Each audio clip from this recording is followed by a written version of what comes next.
High, আমি আবৃতা। নতুন একটি ভিডিওতে তোমাদের সবাইকে ওয়েলকাম। আশা করছি সবাই ভালো আছো। চলো তাহলে আজকে ক্লাসটা শুরু করা যাক। আচ্ছা, তার আগে বলে রাখি, তোমরা যারা এই চ্যানেলে নতুন আছো, যারা জিওগ্রাফির আগের ক্লাসগুলো দেখোনি, তোমরা প্লিজ আগের ক্লাসগুলো একবার দেখে নাও, তাহলে আজকের টপিকটা বুঝতে সুবিধা হবে। তাহলে দেখো, আজ আমরা পড়ব যে জিওস্টেশনারি বা ভূসমলয় উপগ্রহ বলতে আমরা কি বুঝি। দেখো, আমরা এর আগের ক্লাসগুলোতে পড়েছিলাম যে উপগ্রহ কাকে বলে এবং তার কি কি প্রাকৃতিক উপগ্রহ আছে এবং কিছু কৃত্রিম উপগ্রহ রয়েছে। সেই কৃত্রিম উপগ্রহের মধ্যেই পড়ে এই জিওস্টেশনারি বা ভূসমলয় উপগ্রহ এবং সানসিনক্রোনাস উপগ্রহ। ঠিক আছে, তাহলে আমরা কি জানি, আমাদের প্রাকৃতিক উপগ্রহ হচ্ছে চাঁদ, এবং এছাড়াও আমাদের যে উপগ্রহগুলো রয়েছে, যেগুলো কৃত্রিম উপগ্রহ মনুষ্য নির্মিত, সেগুলোর মধ্যে এই যে পার্টটা আমি তোমাদের আজকে পড়াবো সেইগুলো আসবে। ঠিক আছে, এবার দেখো যে আমাদের যে বলেছে জিওস্টেশনারি বা ভূসমলয় উপগ্রহ, এখানে কিছু বৈশিষ্ট্য রয়েছে। তোমাদের এই চ্যাপ্টার থেকে কোয়েশ্চেন আসবে যে জিওস্টেশনারি স্যাটেলাইট এবং সানসিনক্রোনাস স্যাটেলাইট এর মধ্যে কি পার্থক্য রয়েছে। তাহলে আমরা যদি বৈশিষ্ট্যগুলো জেনে নিই বা তার যে গুরুত্ব রয়েছে সেগুলো জেনে নিই, তাহলে কিন্তু আমরা খুব সহজেই লিখতে পারবো যে পার্থক্য কি হতে পারে। বোঝা গেল? তাহলে ভালো করে ক্লাসটা একটু শোনো। দেখো, জিওস্টেশনারি বা ভূসমলয় উপগ্রহের আমরা যদি প্রথমেই বলি যে সংজ্ঞা কি, এর সংজ্ঞা হচ্ছে যে যে সমস্ত কৃত্রিম উপগ্রহগুলো পৃথিবীকে একটি নির্দিষ্ট কক্ষপথে পশ্চিম থেকে পূর্ব দিকে আবর্তন করে চলেছে, সেই সমস্ত উপগ্রহকে বলা হবে হচ্ছে জিওস্টেশনারি বা ভূসমলয় উপগ্রহ। এবং এর মধ্যে যে বৈশিষ্ট্যগুলো আছে, তোমরা কিন্তু এই বৈশিষ্ট্য দিয়েও একটা ডেফিনেশন বানিয়ে নিতে পারো। দেখো তাহলে এর বৈশিষ্ট্য কি কি আছে। এর যে উচ্চতা কত আছে না, 36,000 কিলোমিটার। নির্দিষ্ট কক্ষপথে আবর্তন করে। এই ধরনের স্যাটেলাইটগুলো কিন্তু একটা নির্দিষ্ট কক্ষপথে, এরকম নয় যে কোনোবার এটা পশ্চিম থেকে পূর্ব দিকে ঘুরছে বা কখনো এটা উত্তর থেকে দক্ষিণে ঘুরছে, এমনটা হয় না। এর একটা নির্দিষ্ট কক্ষপথ রয়েছে। ঠিক আছে, তাহলে এটা কি হচ্ছে না, একটা নির্দিষ্ট কক্ষপথে আবর্তন করছে। আর কি আছে, একটা নির্দিষ্ট গতিবেগ আছে। এটা কতটা গতিবেগ রয়েছে, যেই গতিতে সে এই পৃথিবীকে প্রদক্ষিণ করে এই উপগ্রহটা, সেটা কত না 3.065 কিলোমিটার পার সেকেন্ড। আবর্তনের দিক কি, পশ্চিম থেকে পূর্ব দিক। দেখো, এখানে আমরা যে বলেছিলাম যে নির্দিষ্ট কক্ষপথে আবর্তন করে, সেখানে কিন্তু আমরা এই লাইনটাকেও লিখে দিতে পারি যে আমাদের এই কৃত্রিম উপগ্রহগুলো নির্দিষ্ট কক্ষপথে কি করে না, পশ্চিম থেকে পূর্ব দিকে আবর্তন করে। দেখো, এই যে ছোট ছোট পয়েন্টগুলো, উচ্চতা কত, আবর্তনের দিক কোনটা, এইগুলো কিন্তু তোমাদের এমসিকিউ প্যাটার্নেও আসবে।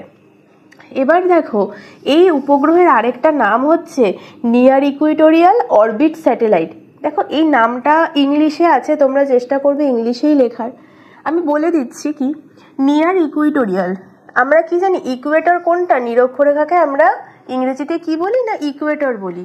এই ধরনের যে স্যাটেলাইটগুলো আছে, জিওস্টেশনারি স্যাটেলাইট, এটা কি হয় না, নিরক্ষরেখার কাছাকাছি থাকে। আমি তোমাদেরকে একে বোঝাচ্ছি। অরবিট মানে কি, আমাদের কক্ষপথ, আর স্যাটেলাইট মানে কি, আমাদের উপগ্রহ। মানে এটা কি করে, নিরক্ষরেখার কাছাকাছি কক্ষপথে এই স্যাটেলাইটটা আবর্তন করে বলে একে বলা হয় কি না, নিয়ার ইকুইটোরিয়াল অরবিট স্যাটেলাইট। এবার দেখো, এর কিছু উদাহরণ আছে। কি কি আছে না, রাশিয়ার গোমস, জাপানের জিএমএস এবং ভারতের ইনস্যাট। এছাড়াও কি আছে, মেটেওস্যাট আছে। এই মেটেওস্যাটটাও কিন্তু আমাদের একটা জিওস্টেশনারি স্যাটেলাইটের উদাহরণ। এবার আমি তোমাদেরকে এই যে নির্দিষ্ট কক্ষপথে আবর্তন, পশ্চিম থেকে পূর্ব দিক, নিয়ার ইকুইটোরিয়াল অরবিট, এই যে বিষয়গুলো আমি তোমাদেরকে একটু এগিয়ে বোঝাচ্ছি। দেখো, আমাদের এই যে স্যাটেলাইটগুলো রয়েছে, সেগুলো কিভাবে মানে আবর্তন করে। এটা যদি আমার পৃথিবী হয়, এটা হচ্ছে আমার কি না, নিরক্ষরেখা। কি বলেছে, নিয়ার ইকুইটোরিয়াল অরবিট স্যাটেলাইট।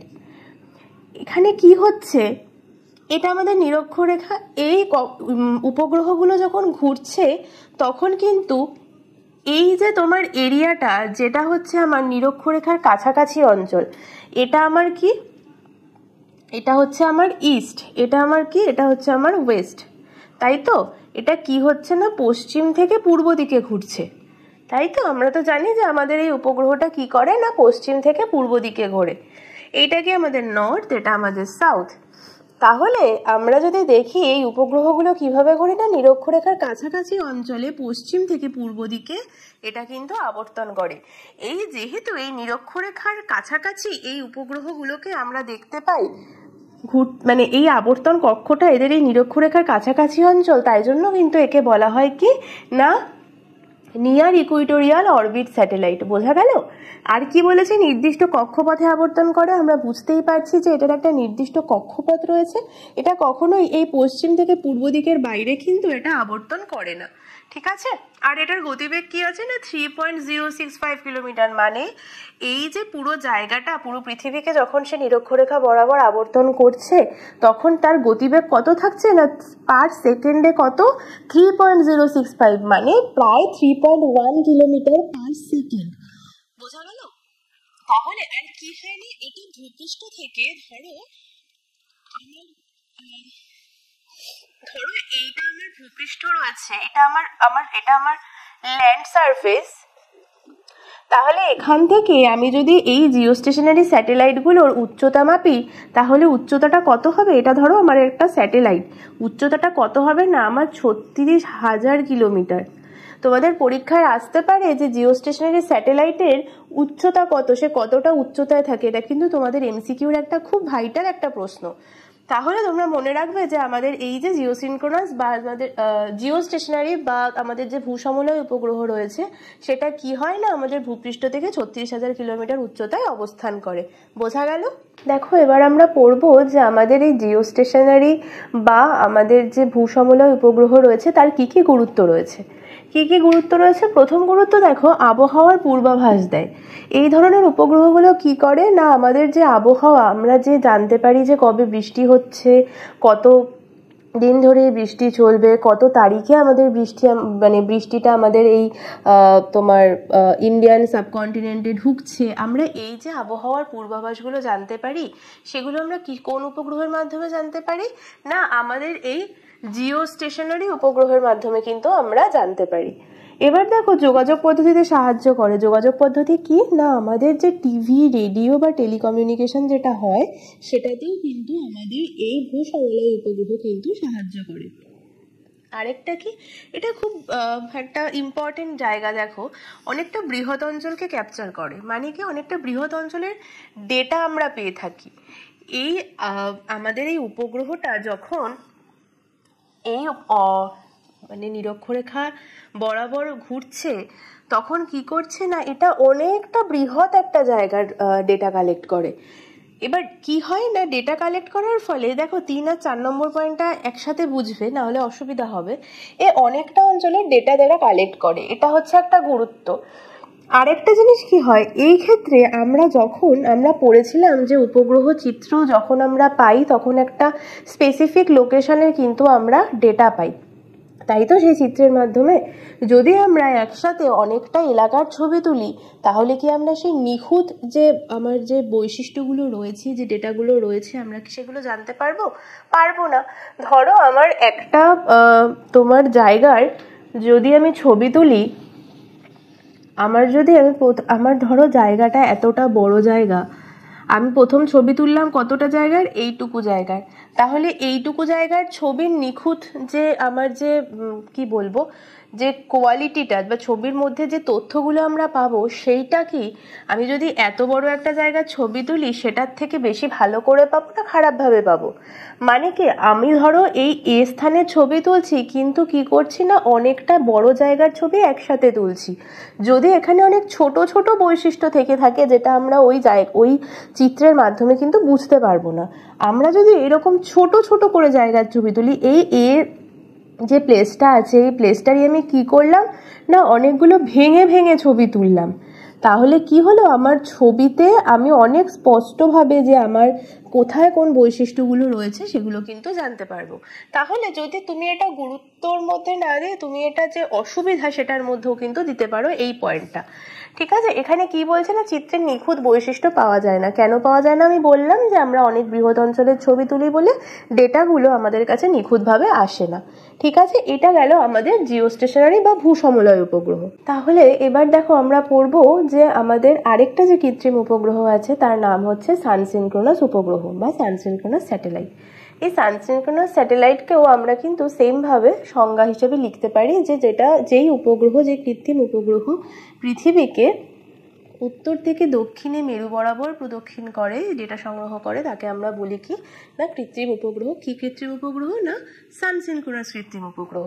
এবার দেখো যে আমাদের এই সানসিনক্রোনাস উপগ্রহের কিছু বৈশিষ্ট্য রয়েছে। কি কি রয়েছে? এর উচ্চতা 700 থেকে 900 কিলোমিটার, মানে এই ভূপৃষ্ঠ থেকে তার যদি আমি উচ্চতা মাপি তাহলে কত হবে? 700 থেকে 900। আমরা জিও স্টেশনারিতে কত পেয়েছিলাম? না 36,000 কিলোমিটার। বোঝা গেল? এবার দেখো এটার বলেছে আবর্তনের দিক কত? উত্তর থেকে দক্ষিণ, মানে আমার এই পৃথিবীর, ধরো এটা আমার নর্থ, এটা আমার সাউথ, তাই তো? দাঁড়াও আমি একটু ভালো করে বলে দিই। দেখো এই আমার পৃথিবীর, এটা যদি আমার নর্থ, এটা আমার সাউথ, এটা আমার ইস্ট, এটা আমার ওয়েস্ট। আমরা কি জানি জিও স্টেশনারি স্যাটেলাইট কি করে না পশ্চিম থেকে পূর্ব দিকে আবর্তন করে, মানে এটা পশ্চিম থেকে পূর্ব দিকে আবর্তন করে। কিন্তু যদি আমরা দেখি আমাদের সানসিনক্রোনাস উপগ্রহ, তাহলে সানসিনক্রোনাস কি করে না এটা নর্থ থেকে সাউথে প্রদক্ষিণ করে, নর্থ থেকে সাউথে প্রদক্ষিণ করে। তাহলে বোঝা গেল ডিফারেন্সটা আমাদের এই সানসিনক্রোনাস উপগ্রহ আর জিও স্টেশনারি স্যাটেলাইটের মধ্যে। এবার আসি আমাদের যে পরের যে পয়েন্টটা, সেটা হচ্ছে পোলার ইকুইটোরিয়াল অরবিট স্যাটেলাইট। আমি এটা ভুলে গেছিলাম লিখতে। পোলার ইকুইটোরিয়াল অরবিট স্যাটেলাইট কেন বলা হচ্ছে না এটা আমাদের পোল বরাবর মানে প্রদক্ষিণ করছে। আমার যখন জিও স্টেশনারি স্যাটেলাইট ছিল তখন সেটা কি হয়েছিল? নিয়ার ইকুইটোরিয়াল অরবিট স্যাটেলাইট, মানে সেটা আমার নিরক্ষরেখা বরাবর প্রদক্ষিণ করছিল। কিন্তু যদি আমি দেখি আমার এই সানসিনক্রোনাস উপগ্রহ সেটা কি করছে না আমার নর্থ টু সাউথ তারা প্রদক্ষিণ করছে। নর্থ সাউথে কি থাকে? নর্থ সাউথকে আমরা কি বলি? মেরুবৃত্ত প্রদেশীয় অঞ্চল। এই মেরুবৃত্ত, এই মেরু বরাবর যেহেতু প্রদক্ষিণ করছে, এই মেরু বরাবর প্রদক্ষিণ করছে, তাই জন্য এটাকে বলা হচ্ছে পোলার ইকুইটোরিয়াল অরবিট স্যাটেলাইট। তারপরের পয়েন্টটা কি? যে গতিবেগ। গতিবেগ কত না 7.5 কিলোমিটার পার সেকেন্ড। 7.5 কিলোমিটার, মানে এইটুকু এই জায়গাটা তার প্রদক্ষিণ করতে কত লাগে? সে 1 সেকেন্ডে কতটা জায়গা অতিক্রম করে, কতটা দূরত্ব অতিক্রম করে না 7.5 কিলোমিটার দূরত্ব কিন্তু তারা অতিক্রম করে। আচ্ছা, এবার আসি আমাদের উদাহরণে। যদি আমাদের সানসিনক্রোনাস উপগ্রহের উদাহরণ বলে আমরা কি বলবো? ভারতের মধ্যে IRS, আমেরিকার ল্যান্ডস্যাট। দেখো এই যে উদাহরণগুলো রয়েছে, আমি কিন্তু তোমাদের শুধুমাত্র IRS বা শুধুমাত্র ল্যান্ডস্যাট লিখে দিতে পারতাম, কিন্তু তোমাদের কিন্তু MCQ আসতে পারে যে ল্যান্ডস্যাট এই উপগ্রহটা কি উপগ্রহ, এটাও আসতে পারে যেটা কি উপগ্রহ, জিও স্টেশনারি, সানসিনক্রোনাস, না প্রাকৃতিক উপগ্রহ, না অন্য কিছু। তাহলে আমরা ল্যান্ডস্যাট দেখলে কি বুঝবো? না সেটা সানসিনক্রোনাস উপগ্রহ। এই সানসিনক্রোনাস উপগ্রহটা তাহলে এটা জিজ্ঞেস করতে পারে এটা কোন দেশের উপগ্রহ, না এই ল্যান্ডস্যাটটা হচ্ছে আমার আমেরিকার উপগ্রহ। যদি বলে তোমাদের, যদি প্রশ্ন আসে যে একটা ভারতের তৈরি বা ভারতের পাঠানো একটা জিও স্টেশনারি আর একটা সানসিনক্রোনাস উপগ্রহের উদাহরণ দেয়, আমরা লিখতে পারবো। আমরা জিও স্টেশনারিতে কি লিখবো? ইনস্যাট। আর আমাদের যদি আমাদের সানসিনক্রোনাস বলে আমরা কি লিখবো? না IRS। বোঝা গেল? এই জিনিসগুলো কিন্তু তোমাদের MCQতেও আসতে পারে, তাই এই ছোট ছোট জিনিসগুলোকে পড়ার সময় কিন্তু একটু নোট ডাউন করবে। ঠিক আছে, তাহলে আমরা বুঝতে পারলাম যে আমাদের এই যে বৈশিষ্ট্যগুলো আছে সানসিনক্রোনাসের কি কি রয়েছে। ঠিক আছে, তাহলে চলো আমরা পরের পার্টটা পড়ি। এবার দেখো আমাদের সানসিনক্রোনাস উপগ্রহের কিছু গুরুত্ব রয়েছে। কি কি রয়েছে? যে এগুলো, এই যে উপগ্রহগুলো কি কাজে ব্যবহৃত হয় না জরিপ কার্যে ব্যবহার করা হয়। আমাদের যখন কোনো কি বলবো, জরিপ কার্য বলতে আমরা কি বুঝি? যখন আমরা কোনো কিছুকে মাপঝোপ করে যখন আমরা কোনো কি বলবো, কোনো আমাদের ক্যালকুলেশন তৈরি করছি বা আমাদের কোনো ডেটাকে প্রসেস করছি বা আমরা একটা জায়গা জরিপ করে সেটার যে মাপ সেটা আমরা বুঝতে পারছি, তাহলে এই ধরনের কাজে কিন্তু আমাদের সানসিনক্রোনাস উপগ্রহ ব্যবহার করা হয়। দ্বিতীয় কি বলেছে? যে কম উচ্চতায় ছবি তোলা হয় তাই নিখুঁত হয়। আমরা কি পড়েছিলাম যে আমাদের যে জিও স্টেশনারি স্যাটেলাইট আছে সেটা কত উচ্চতায় ছবি তোলে? কতটা উচ্চতা থেকে? 36,000। আর যদি আমরা সানসিনক্রোনাস দেখি সেটা কতটা থাকে? 700 থেকে 900 কিলোমিটার। একটা জিনিস বলো, যে যেই ক্যামেরাটা বা যে স্যাটেলাইটটা সব থেকে উপর থেকে ছবি তুলছে সে কি আমার গ্রাউন্ডের সম্পর্কে বেশি নিখুঁত তথ্য দেবে, না যে কাছ থেকে তুলছে সে আমাকে বেশি নিখুঁত তথ্য দেবে? অবশ্যই যে আমার কাছ থেকে তুলছে সে বেশি নিখুঁত তথ্য দেবে। তাহলে সেটাই বলছে যে এই উপগ্রহের একটা গুরুত্ব কি রয়েছে, এটা যেহেতু অনেকটা নিচ থেকে কম উচ্চতায় ছবি তোলে তাই জন্য এর ছবিগুলো অনেক নিখুঁত হয়, মানে আমি ডেটাগুলোকে অনেক ভালো করে বুঝতে পারি। তৃতীয় হচ্ছে যে সম্পদ বিষয়ক তথ্য সংগ্রহ, যে আমাদের কোন জায়গায় কোন ধরনের সম্পদ রয়েছে, যে আমার কোথায় খনিজ তেল আছে, কোথায় আমার কয়লা আছে, এই ধরনের বিভিন্ন সম্পদ বিষয়ক তথ্য সংগ্রহের ক্ষেত্রে কিন্তু আমাদের এই সানসিনক্রোনাস উপগ্রহ ব্যবহার করা হয়। এবার দেখো এই যে পয়েন্টটা যে সম্পদ বিষয়ক তথ্য সংগ্রহ, আর আমরা জিও স্টেশনারিতে পড়েছিলাম যে আবহাওয়া সংক্রান্ত তথ্য সংগ্রহ, এই দুটো থেকে কিন্তু তোমাদের এমসিকিউতে প্রশ্ন আসে যে কোন উপগ্রহ আমাদের সম্পদ বিষয়ক তথ্য সংগ্রহে সাহায্য করে আর কোন উপগ্রহ আমাদের যে আবহাওয়া সংক্রান্ত তথ্য দেয়। তাহলে আমরা কি বলবো? আবহাওয়া হলে বলবো জিও স্টেশনারি, আর যদি আমরা সম্পদ বিষয়ক বলি তাহলে কি বলবো? সানসিনক্রোনাস। বোঝা গেল? তাহলে এবার দেখো আমরা কি পড়বো না জিও স্টেশনারি আর সানসিনক্রোনাস উপগ্রহের মধ্যে কি কি পার্থক্য রয়েছে।